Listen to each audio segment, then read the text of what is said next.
Merr fund shoqëria e mikeshave të ngushta të Big Brother VIP Kosova. Dy emra që pas daljes nga shtëpia më e famshme në vend, treguan një shembull të rrallë afërsie. E sot po përballen me një realitet tjetër.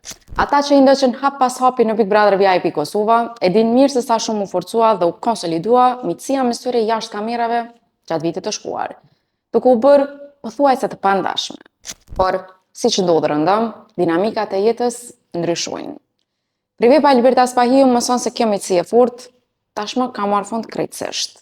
Po flasim pikërisht për Dianën dhe Bejtin. Burimet tona bëjnë të ditur se ftohja mes tyre ka qenë graduale. Deri në pikën sa së fundmi, vajzat kanë hequr edhe njëra tjetrën nga rrjetet sociale. Nuk bëhet fjalë për ndonjë sherr apo dronë të madhe, por thjesht për një distancim gradual mes tyre. Ky rast na kujton se ndryshimet e raporteve pas ekranit nuk janë risi, pasi komo pa raportuam edhe për fundin e miqësisë mes Kaderit dhe Shqipës nga edicioni i dytë.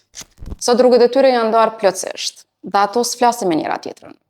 Beti është duke shijuar suksesin e saj në muzikë me koncerte, ndërsa Diana është të fokusuar në punë, jetën private dhe në super investimin që po bën për shtëpinë e saj të re në Prishtinë, në një nga zonat më elitare. Ju mos harroni, ndiqni prive pa Libertas Pahiu në Facebook, TikTok, Instagram dhe YouTube për më shumë lajme si ky.